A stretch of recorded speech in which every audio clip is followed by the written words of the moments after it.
যে সেই কোথায় থেকে লন্ডন থেকে এক মোয়া আসবে, লাল বাসের ভিতরে পুতুলের মতন আছে। শেখ হাসিনা কোথায় আপনারা কি জানেন? শেখ হাসিনা দিল্লিতে পালিয়ে আছে। দিল্লি তাদেরকে আশ্রয় দিয়ে বাংলাদেশে নির্বাচন বানচালের প্রচেষ্টা করছে। আর বাংলাদেশে দিল্লির যে সিস্টেম আছে, সেই ৭১-এর যে সংবিধান রয়েছে, মুজিবীয় সংবিধান, সেই সংবিধানের মধ্য দিয়ে বাংলাদেশে যে ফ্যাসিবাদী ব্যবস্থা কায়েম হয়েছিল, সেই ব্যবস্থা পুনর্বহাল রাখার জন্য তারা এই ইলেকশনে গণভোটে নায়ের ক্যাম্পেইন শুরু করেছে। রাস্তায় যাচ্ছিলাম, বললাম আপনি চাঁদাবাজির বিরুদ্ধে, বললো হ্যাঁ। বললাম সন্ত্রাসের বিরুদ্ধে, বললো হ্যাঁ। এক বিএনপি বলল তবে আমি গণভোটে আমি হায়ের পক্ষে থাকতে পারবো না, আমি নায়ের পক্ষে থাকবো। ওই না হলে নাকি সংবিধান থেকে বিসমিল্লাহ চলে যাবে। ধর্মীয় রাজনীতি তারা শুরু করেছে।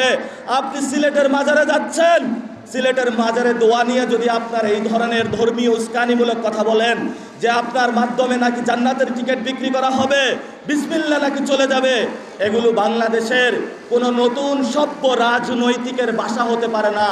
বাংলাদেশের মানুষ আকাঙ্ক্ষায় ছিল যে সেই কোথায় থেকে লন্ডন থেকে এক মোয়া আসবে, যে মোয়াটা অনেক সুস্বাদু হবে।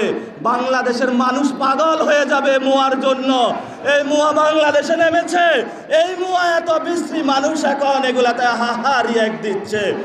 আমরা এই যে লন্ডনের যে মোয়া আমাদেরকে খাওয়াইতে চাচ্ছে, আমরা এখনো বলি এখনো তো জনগণের কাছে যায়নি, এখনো হলো লাল বাসের ভিতরে পুতুলের মতন আছে। আমরা জনগণের সাথে কোলাকুলি করছি। সাহস থাকলে জনগণের মধ্যে আসুন, আমাদেরও আমরা নিরাপত্তা নিশ্চিত করছি। গতকালকে আমার সমাবেশে পথসভাতে উপর থেকে পানি ফেলানো হয়েছে। আমি যখন বলছিলাম যে বাংলাদেশে চাঁদাবাজি চলবে না, বাংলাদেশে সন্ত্রাসী চলবে না, বাংলাদেশে কোনো দুর্নীতি চলবে না, তখন আমাদের উপরে প্রথমে ময়লা পানি নিক্ষেপ করা হয়েছে। আবার তারা কি করলো? আমাদের উপরে ডিম নিক্ষেপ করা হয়েছে। আমরা উপরে তাকিয়ে বললাম আল্লাহ তোমাদেরকে হেদায়েত দান করুক, আমরা 12 তারিখে পর্যন্ত অপেক্ষা করব। 12 তারিখের পরে ইনশাআল্লাহ আমরা প্রত্যেকটা চাঁদাবাজকে ধরে ধরে প্রশাসনের হাতে তুলে দেব। 12 তারিখের পরে যে জায়গায় দুর্নীতি হয়েছে সকল দুর্নীতিবাজকে আমরা প্রশাসনের হাতে তুলে দেব। আমার ভাইয়ের উপরে জায়গা রাগ করেছিল, প্রত্যেকটা সন্ত্রাসীকে ধরে ধরে আমরা প্রশাসনের হাতে তুলে দেব।